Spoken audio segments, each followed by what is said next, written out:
Subscribe to our YouTube channel and press the bell icon to get the latest updates.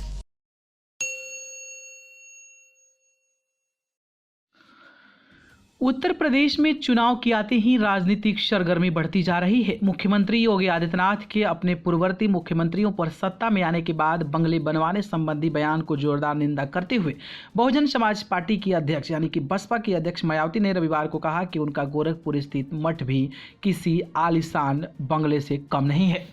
Adityanath ने गाजियाबाद में चुनाव प्रचार अभियान के दौरान कहा कि समाजवादी पार्टी की सरकार के सत्ता में आते ही मुख्यमंत्री अखिलेश यादव और उनके मंत्रियों ने पहले अपने लिए बंगलों का निर्माण कराया था, लेकिन राज्य में भारतीय जनता पार्टी की सरकार के किसी भी मंत्री के लिए कोई नया बंगला नहीं बनाया गया, बल्कि राज्य के 43 लाख गरीब लोगों को आवास प्रदान किए गए।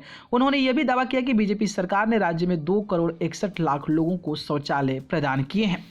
मठ नहीं है किसी बंगले से कम। मुख्यमंत्री के बयान के तुरंत बाद बसपा सुप्रीमो ने पलटवार करते हुए भारतीय जनता पार्टी को अपने निशाने पर ले लिया। उन्होंने ट्वीट करते हुए कहा कि शायद पश्चिमी उत्तर प्रदेश के लोगों को पता नहीं है कि गोरखपुर में योगी जी द्वारा बनाया गया मठ, जहां वे ज्यादातर समय रहते हैं, किसी बड़े बंगले से कम नहीं है। बेहतर होता कि वो मतदाताओं को यह भी बता देते। सुश्री मायावती ने अपने अगले ट्वीट में बसपा सरकार की उपलब्धियों का वर्णन करते हुए यह भी बेहतर होता कि श्री आदित्यनाथ अपनी सरकार की तारीफ के साथ साथ बसपा सरकार द्वारा जनहित से जुड़े कार्यों का भी जिक्र करते। उन्हें पता होना चाहिए कि गरीबों को घर और भूमिहीनों को जमीन देने में बसपा सरकार का रिकॉर्ड बेहतरीन है।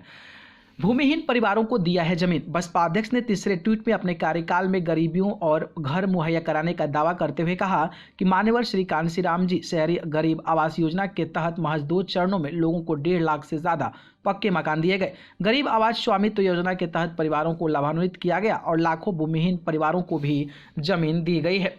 मायावती साध रही है विरोधियों पर निशाना। गौरतलब है कि उत्तर प्रदेश में पहले चरण का प्रचार तेज होने के साथ ही बीजेपी लगातार समाजवादी पार्टी और अखिलेश यादव पर निशाना साध रही है। भारतीय जनता पार्टी और समाजवादी पार्टी के बीच लड़ाई में बहुजन समाज पार्टी और मायावती अभी भी पीछे चल रही हैं, लेकिन पिछले कुछ दिनों से मायावती लगातार अपने विरोधियों पर निशाना साध रही है और चुनाव प्रचार अभियान में आगे होने तथा राज्य में सत्ता में आने की दावे भी कर रही है। खैर, इस पर आपकी क्या राय है, कमेंट बॉक्स में बताइएगा। धन्यवाद।